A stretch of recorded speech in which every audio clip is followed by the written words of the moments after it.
Kate Anderson with the Lake Mills Area Chamber of Commerce. I'd like to welcome all you guys to our city chat today. We have our city manager, Steve Wilke, here to answer any questions you have about the state of affairs of the city. I'm guessing, Steve, you're going to start off with just a little update on what's going on? I can. Okay, thanks. Well, the city council has been looking at investigating a multi-purpose facility at the pressure of someone in this room. And that's on the next agenda for discussion. Actually, it's a ad hoc committee that'll be put together. The proposal is that there'll be 7 community members and 2 council members that will be on that. And they'll start doing the research into how and why we want to, what kind of needs we have for a multi-purpose facility, which would include a senior center. We're basically into our big construction season, so the dam will start July 5th. East Lake Park Place should start this coming week. Griffith will probably start sometime later in the summer. Elm Street, the curb is poured, the base is prepared. They'll lay asphalt next Tuesday, depending on the weather. And then that should open up. We are going to widen County Highway V at that intersection, so there'll be 3 full lanes, 3 12-foot lanes, 2 through lanes and a left turn lane on both sides.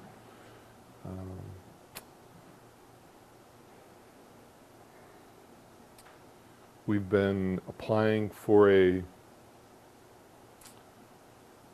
well, it's called a forgivable loan, but we call it a grant, for lead service laterals. And we're actually the first city in the state to do it. And it provides money to the homeowner to replace their portion of the lead lateral, which has been probably the biggest problem in the whole process is that as we replace our portion of the lead lateral, the homeowners haven't. And then that creates a problem with, there's a kind of a scar created where we replaced our portion and the old lead portion is still there, and so it tends to bleed for a while until our orthophosphate, which is a chemical we add at the wastewater treatment plant, will reseal the lead. Been a lot of research done on our water supply. Groundwater has typically been more corrosive than surface water, but generally not that much that it makes a difference, especially if you are applying your orthophosphate based on the chemical makeup of your water.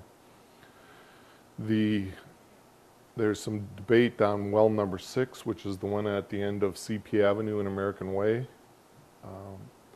that it's under a limestone deposit, and so we might be getting some unusually corrosive water out of there. So if you understand how our system works, we have well number 4, well number 5, and well number 3. They're all somewhere between 800 and 900 feet deep. And they rotate through each well based on when the demand is called. So for a while, pump number 5 will run, then pump number 6 will run, and then pump number 4 will run throughout the course of the day. So you get a different mix of water running through the city at various times. And obviously where the demand is and how it's set up and where the main water mains are depends on how all the water flows.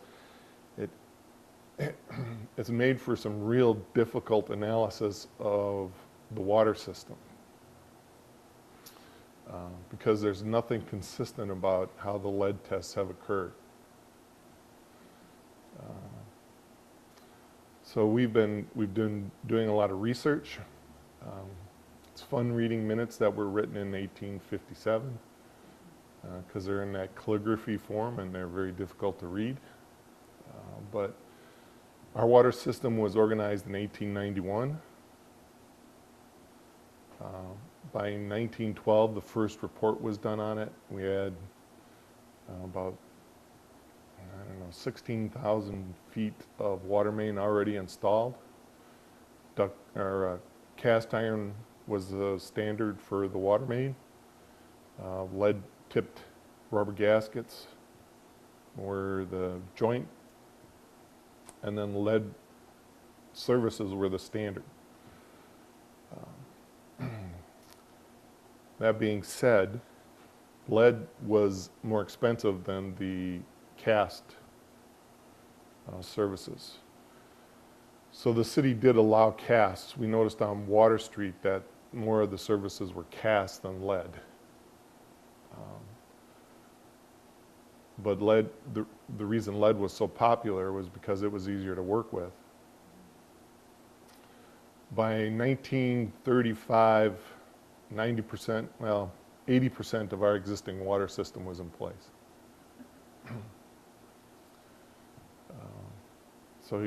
And probably 75% of that system still is in place, which is a little surprising in my opinion, but I guess it's good material. They built it well.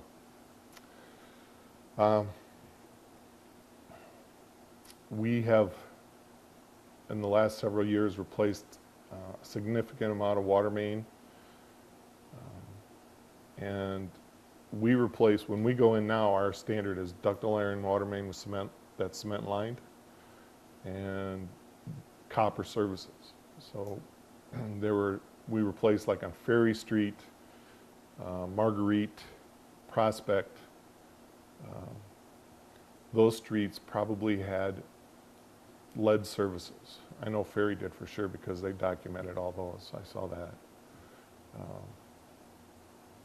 So in the last 16 years, we replaced more water main than had been replaced in the previous 100 years. And so we're going back, our grant that we're filing at the end of the month, we're going back on all the water mains that we replaced recently, trying to determine which ones had lead services, and then telling our grant will basically be then applying to be able to go back to those people and say, if you replace your portion of the service, we'll pay for it. So I'm not sure how much that'll be. We're working on that research to figure it out, but it's probably going to be around 40 or 50 people that will have an opportunity to replace it. That'll be 2017. 2018, we're doing South Main Street. South Main Street was done, a significant portion of it was done prior to 1912, and then the rest of it was done in 1928.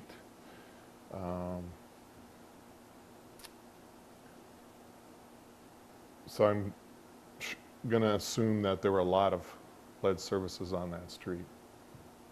So we'll apply for the same type of grant, but this time we'll do it in the fashion where when we go down the street and we replace our water main and our lead service and the services with copper, if it's lead, we'll take it all the way into the house, and then the state will reimburse us with the federal grant. Same on Mulberry.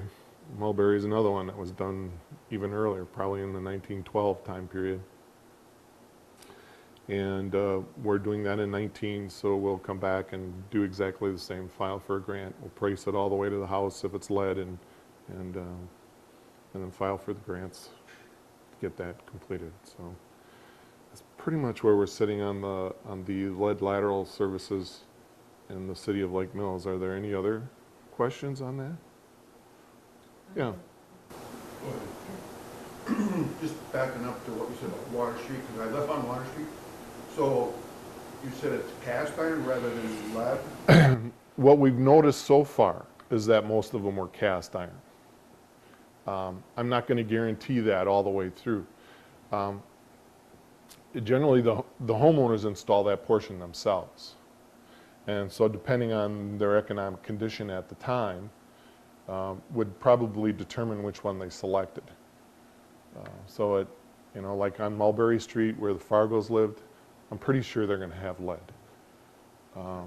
You know, if you were living in a neighborhood that had small houses and less economic opportunity, you probably see cast iron because that was the cheaper material at the time.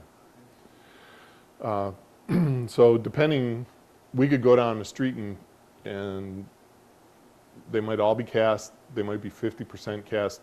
The city's portion was lead on the main. But the homeowners, once we brought it to the property line, they were responsible for it themselves. They might have ran it in some form or fashion that was within their economic means. So yeah, what we've noticed is that several of them on Water Street have been cast. Yeah, just FYI, I did send a sample in the state level hygiene for my house, and it turned out okay. So, Good, yeah, good.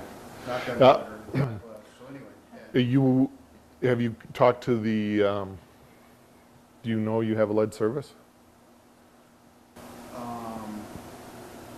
When I talked to the water utility manager, his name, he found out that the main was put in 52. Okay. But as far as to the house, he didn't know. That was probably Dwayne. Dwayne or Harold? Is there any way I don't that remember, we but can anyway. find that out? What Yeah. went into the house? The easiest way is they brought it all the way to the meter. So if you go down to where your meter comes in the house and you check that portion that's from the wall to the meter, that will let you know if it's lead. And lead is soft, so if you take a knife and scrape it, the metal will scrape off. The wall, did you say from the wall? Yeah, or the floor, wherever it's coming into the house, and then the meter would sit here, and then this should run into the rest of the house, probably to your hot water heater, and then the side where it comes in from the city street, you want to check that. That'll let you know what you have. And generally, you can just test it yourself, or you can call the water guys and have them come in. They're looking for lead services. They need test sites for a long time. I was looking yesterday, and I didn't see your house on the list of fails, so you must not have any problem. Okay, we're looking for more lead lateral services to test because you have one? Then you need to get a hold of the water. Yeah, you need to get a hold of the water department and get on the test list. I live in an 1890 house on College Street, and it so happened that there was an apparent leak on the surface between the street to the house, and so I'm hoping that it was after 1986. We had at our expense that replaced, and it is copper in the basement where it comes in, but I'm not sure. Different sites say different things. Could you tell me if the flux and solder lead in that was outlawed at 1986, or did that happen later? Because it looks like, I haven't scratched the soldering, but I better do that. Lead was outlawed in 82. 82. Right. So EPA site, I think, told me 86. It's a can of worms when you start looking. You know better than we do. yes, but it was 82, I'm sure, and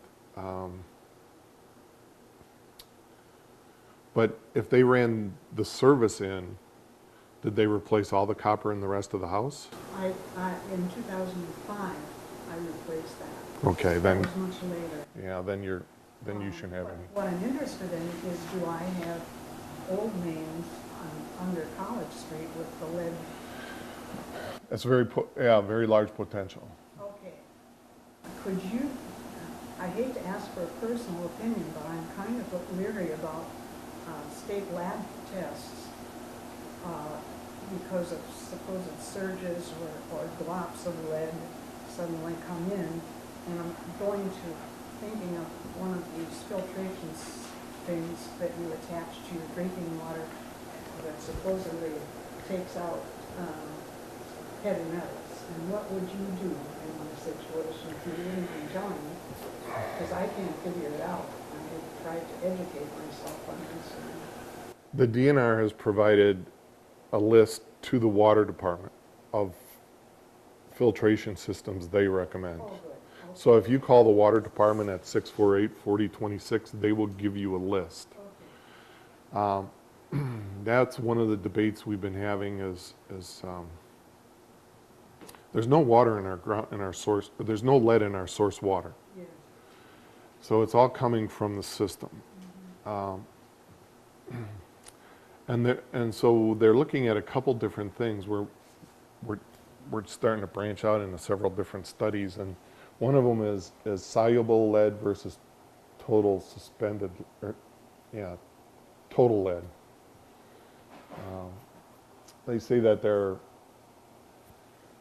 let's say like the old cast iron is kind of rusting and the lead tipped gaskets are now more exposed and a chunk of lead breaks off and floats through the system.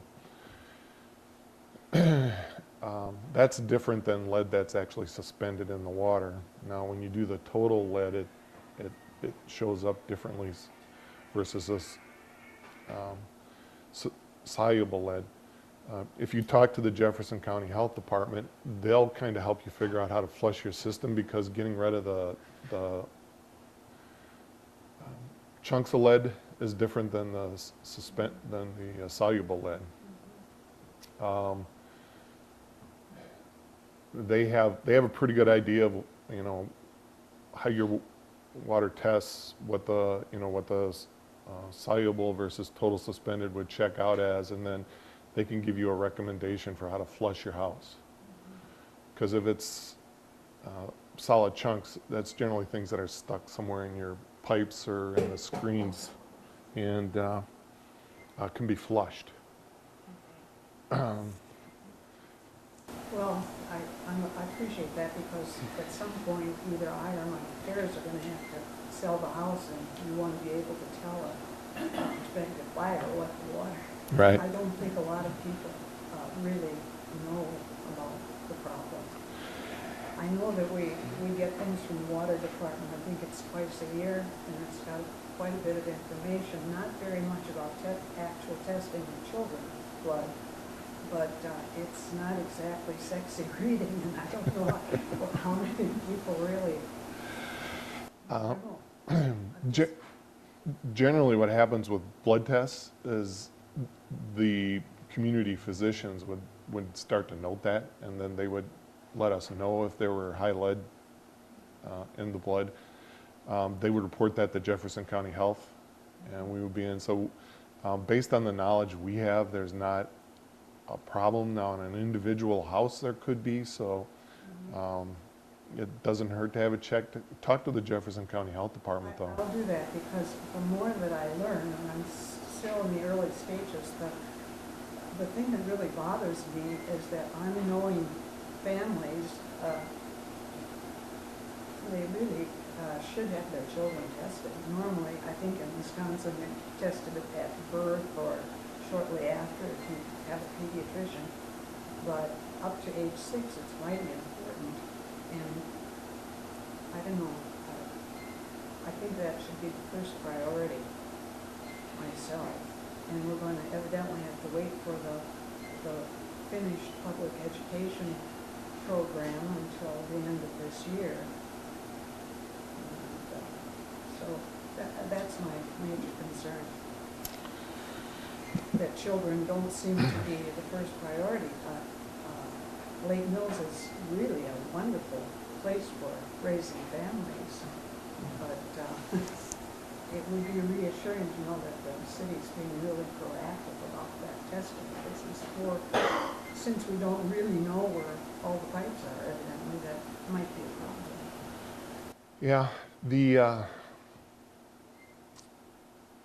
I guess I flip back, the water mains have been in somewhere around 100 to 125 years. The lead services have been in that long. We haven't used any since the 60s, early 60s, in fact, the late 50s. So most of those lead services have been in that long. If it had been a significant problem, you probably would have noticed it before now. I hope so, I would think so too. I don't mean to be alarmist, but I just, Yeah, I so, wonder. I looked at the Muron sites and they talk about we have magnificent new schools and one high school which doesn't seem to be too bad yet. And I don't see anything about regular water testing, drinking water testing in the schools, so I know I have to talk to the school district people about that. schools have to test. They do. Yeah, and so that goes in, because the state has a report on which schools do and don't. The school is new enough that it wasn't an issue, and we're replacing most of the water main in that area in the next year or two.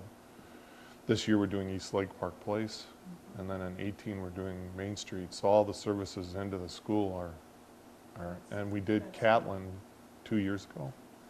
So all the water mains in that area are brand new. Great.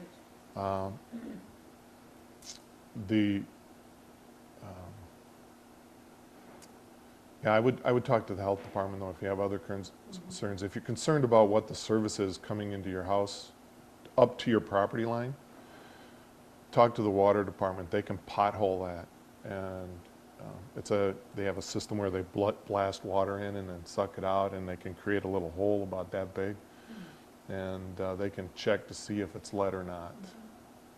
Well, it's good to know if I don't have it done, if we sell the house to somebody, we can tell them about that. Yeah, So, yeah. thanks. Yeah. Yeah. As far as young children being tested, isn't that part of the well child visits that they have several a year when they're younger too? And I think the doctors test for that, and so they would know. According to the Jefferson County Health Department site, they will also help families that don't have financial means to have it done through Medicaid and one other thing.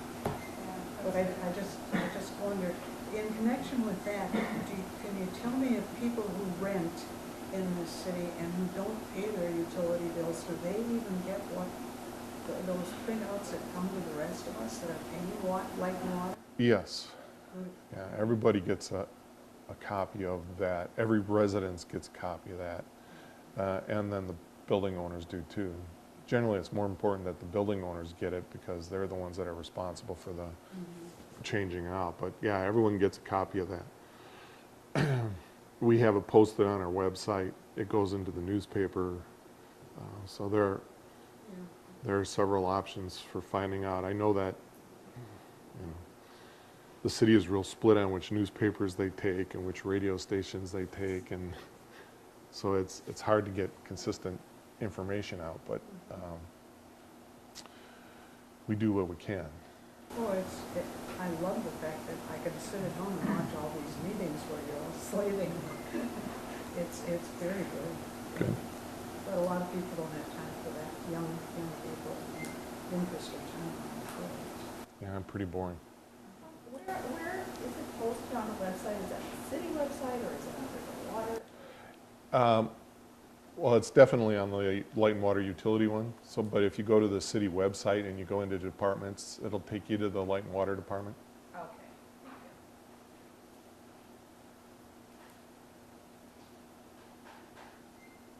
Any other questions? Yeah. Question regarding the dam upgrading.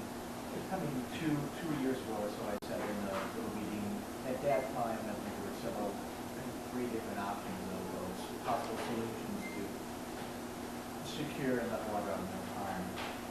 Going forward, I suspect, so I just haven't interpreted it from the notes in the paper. Which of those three solutions was selected to move forward with upgrading that dam?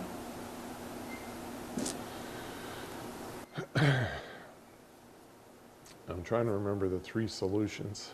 I remember the one solution was very, very basic. One was relatively pretty high-tech, a lot of self-adjusting automation and so forth. And then this one in the middle. We went with a butterfly wing dam that is controlled by automated equipment. So it measures the lake level and adjusts appropriately. And then if there's a problem, it sends out an emergency notice to the cell phones of the people who are involved with it. So like me and Rob and Paul. The lake water, you say? The lake level? The lake level. Yeah. So it's got a device on it that measures the level of the lake. And we have a DNR order which tells us what level the lake has to be at what time of year. And then that's programmed into the system, and the dam adjusts for that. And then it has a clean system on it. So the butterfly flips and it dumps all the material that would block it, generally the tall grasses and weeds that are in the dam that come loose when the boats run back and forth through it. So it's pretty much self-cleaning, self-managing. It reports every 15 minutes to the computer, and it records all the data that it's recording. And so it's pretty automated. Yeah, it's going to have a spillway and new head walls. So it's not going to be like the old one where it came right up to the edge of the sidewalk. It'll be back a ways, and it'll have a smaller channel with rocks, so it'll spill down across the settled rocks, and so it'll look like about a 9-foot waterfall. And that'll probably project east of, I'm not sure it's the sidewalk or now, up into that, probably what I call the lawn, that manicured lawn area. Yes, where they remove the trees. Yes. Yep. Yep.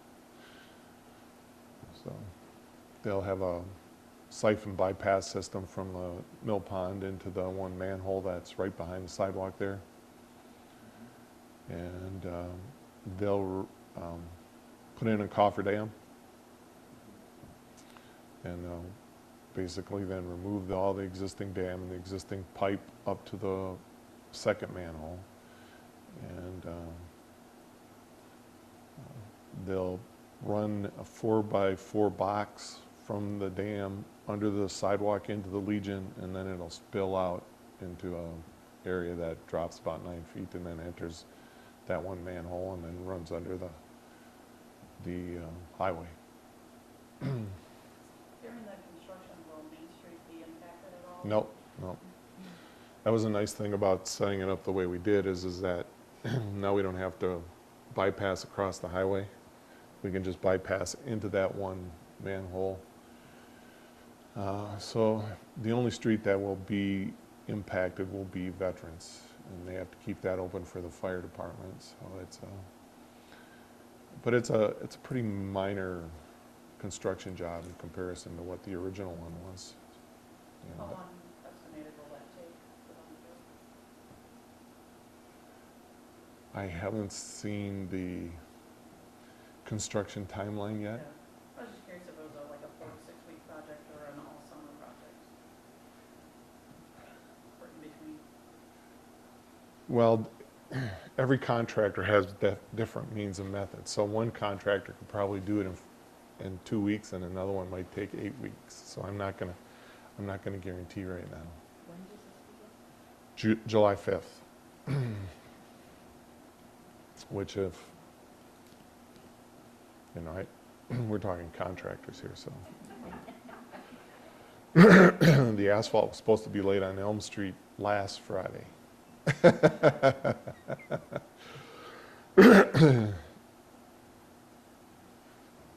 Any other questions? Yeah. Question. I'm fortunate to be a crossing guard at the elementary school. And from Highway B on the new Birch Street towards the, I'm on the corner of Birch and Pine there. Who would I talk to try to get a speed limit 15 school zone sign on Birch coming towards school? That would be me or Paul. So that's yeah, that can be done by just a speed. It's actually a school zone sign which says 15 when children are present. Yeah, that's just a typical, and we can put that up. Sure. Yeah, I just feel for the safety of the kids, all the other ways coming in, Have that. there is one. Yeah. So, yeah. Oh, super. Thanks. Yeah. Appreciate that. Wow.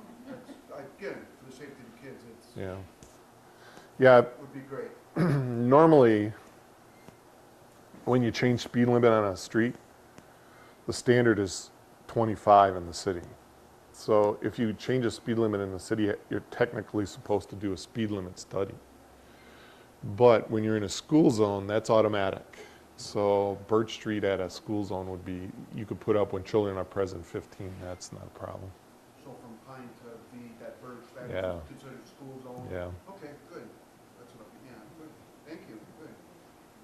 You quick mentioned Elm Street. How is the road construction on the new road going according to schedule? Yeah, it's ahead of schedule. I think, yeah, in fact, both Culvers and our road are ahead of schedule. The only thing that'll hold it up probably is hiring employees.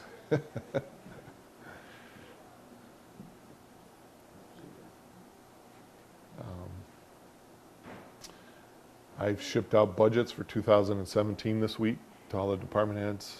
I have all the preliminary numbers done. Probably the biggest issue laying out there is the state and what their next biennial budget is going to propose. Obviously, they're looking at changes in health insurance at the state level and probably tax caps, state shared aid. I heard that the state shared aid may be getting cut again.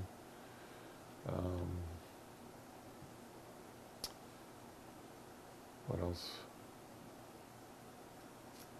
So it's, anyways, they're going to be increasing the requirement for retirement for safety personnel, so police and fire. I know that the county said that that was going to cost them $1.5 million, so I'm assuming based on the projection, ours will be about $100,000. So if you have a zero increase in your state aid or a loss in state aid and no increase in your property tax, that's a lot of money to try and figure out how to make up.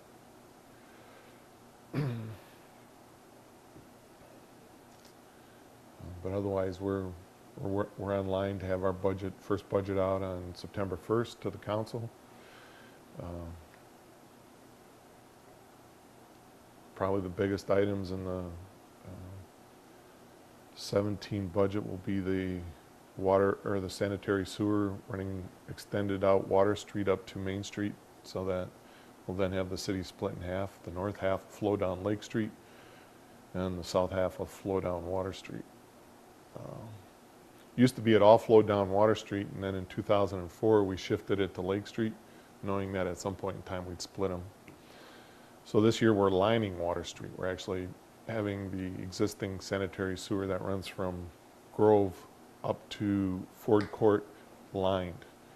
So you'll notice people in there with trucks and they'll be putting material in there, and that'll seal the inside of the sanitary sewer pipe up. And then from Ford Court we'll extend up to Main Street and next year, and then we'll be prepared in 18 to run all the way to the south side of the city. Very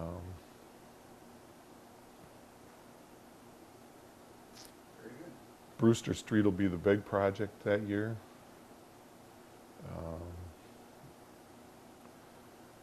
Other than that, it'll be pretty minimal. Then we'll come back in 18 and do South Main, and we'll have the whole place torn up. Is everything with South Main still on schedule? I haven't heard a word since the last time we talked. So I haven't heard any good news, haven't heard any bad news. No news is good news. I'm not gonna, yeah. Can you give us the schedule for how trees are gonna come down on South Main?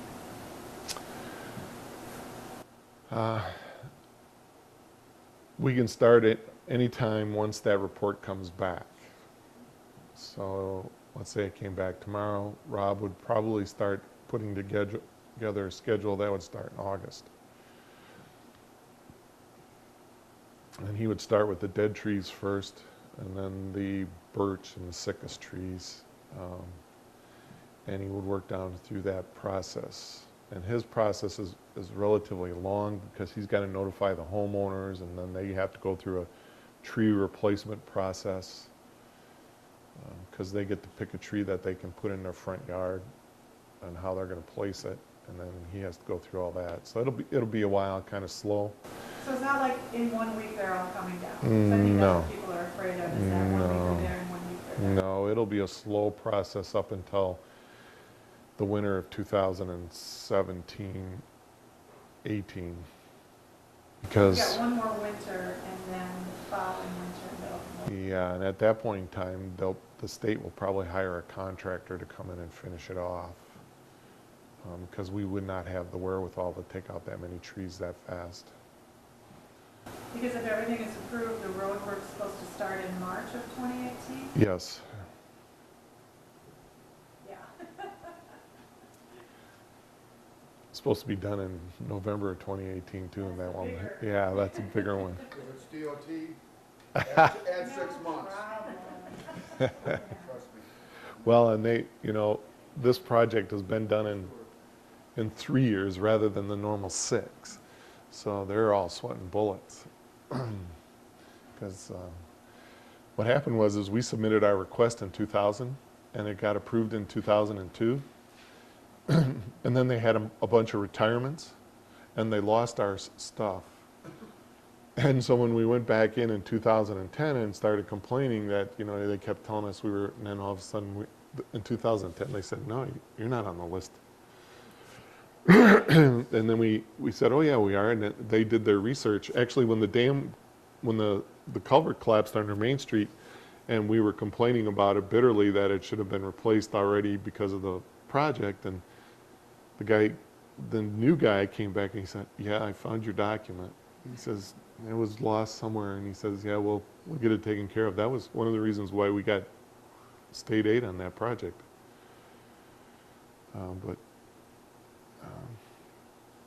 So they've shortened the timeline up to try and cram us in a lot faster than they would have normally because of that issue. Steve, will that road totally be closed after construction? Homeowners can get down there. Local. It should only be local. I mean, you could probably work your way through there, but you're not going to want to. Especially if you know other ways around. Because you can have,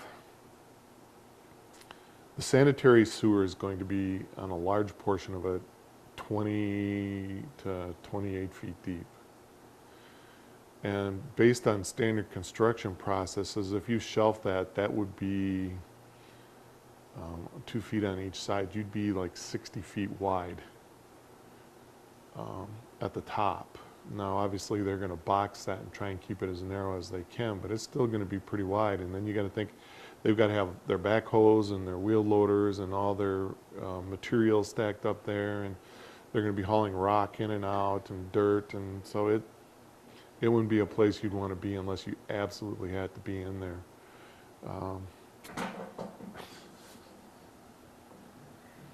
So it's not it would be better to use ferry or Grove to get around it. Now it'll be in sections, so generally you can go down to East Lake Park Place and run down and head out to the south side for quite a while, because they're gonna start up on the north end here, and it starts actually here at Madison. I think they're gonna start from Water and head north, and then they might start at the same time and head south a little bit to get past the fire department. And then the project will kind of shift and concentrate on the north side, and then they'll head back and head south. But the phases will be from, like I said, from Water Street to the fire department, and then north to Madison Street, and then they'll start again just south of Veterans and head down to East Lake Park Place, and then that'll be a significant transition point. So it won't be like the whole area is closed off all the time. And even for the property owners, generally that equipment's running in it. It's mainly concentrated in about 150 feet. So the area north and south of that isn't too bad, but as far as wanting to just travel through, I wouldn't recommend it. How far south does it go? It actually goes, where County Highway A hits Main Street there, that's where it'll end. Well, actually, no. It'll extend another 380 feet around the curve. But that white barn that's down there now, that's going away, and the curve will be adjusted so that it's not as sharp. Yes, you will be able to see around it. That's the goal. And County Highway A will have to be readjusted and brought in differently, but yeah, that was probably the biggest land acquisition issue in the whole project there and at the mobile station. So,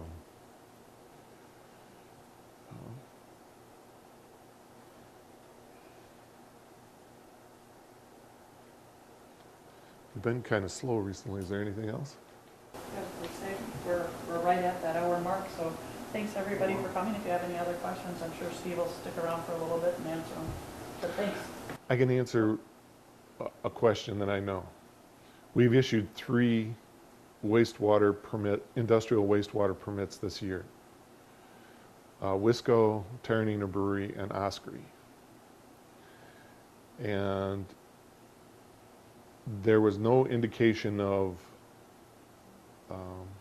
we have no evidence that would strongly support that it was an absolute, this is a problem here, but we had enough circumstantial evidence that we decided it was in our best interest to issue permits.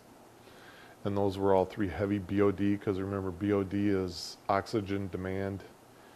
And so natural organic materials, so food products would be at the top of the list for requiring a biochemical oxygen demand, so they were our 3 most likely issues. And so making sure they were under permit and we understood what their products were affecting the treatment plant was important.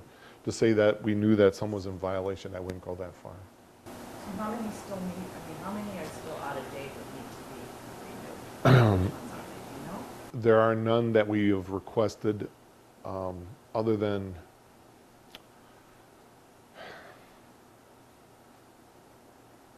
suburban drywall. And suburban drywall is a unique issue.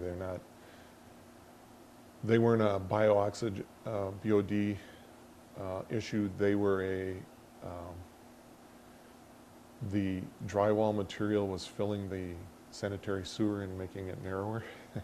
So we try and keep them from pushing drywall material into the system which causes plugs in the system.